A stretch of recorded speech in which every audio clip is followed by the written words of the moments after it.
धडा 19 संगणकाची करामत पेज नंबर 48. बाई म्हणाली, नमस्कार बालमित्रांनो. विद्यार्थी म्हणाले, नमस्कार बाई. बाई म्हणाली, मुलांनो, आज तुम्हाला माणसापेक्षा वेगाने काम करणारे यंत्र दाखवणार आहे. छाया म्हणाली, बापरे, माणसापेक्षा वेगाने किती मोठे असेल ते यंत्र, बघायला हवे. मंगेश म्हणाला, खरंच असेल का असे यंत्र पल्लवी? बाई म्हणाली, मंगेश काय रे, काय झाले? असा शंकीखोर नजरेने का पाहतोस? पल्लवी म्हणाली, बाई त्याला वाटते असे काही नसेल.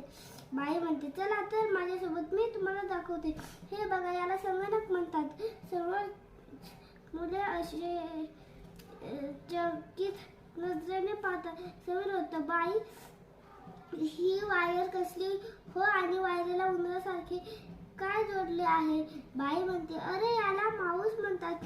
इंग्रजीत उंदराला माऊस म्हणतात ना. सुनीता म्हणते,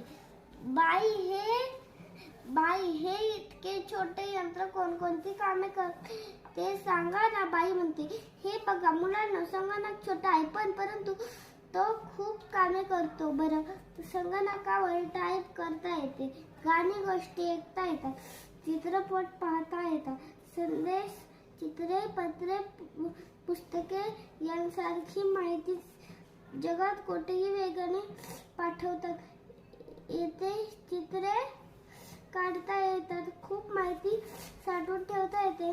अक्षय म्हणतो, बाई पुस्तकातील पाठचित्रे संगणकावर पाहता येतील का?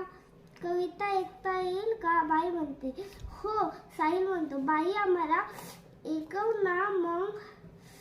बाई म्हणते, चला आपण ऐकूया. हळूच या ही कविता ऐकवतात आणि मुलाफुलांचा संवाद दाखवतात. मुले आश्चर्यचकित नजरेने पाहतात. साई म्हणतो, बाई खरंच किती छान हा संगणक असा लिहितो. बाई म्हणते, मी दाखवते तुम्हाला.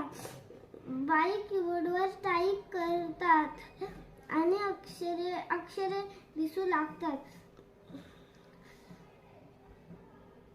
अर्चना म्हणते, बाई संगणक कोणकोणती कामे करतो हे समजेल, फारच करामती आहे हा संगणक. आता आम्ही संगणकाविषयी अधिक माहिती मिळवू.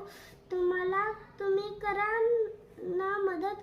बाई म्हणते, हो, पुढील वेळी आपण अधिक माहिती मिळवू.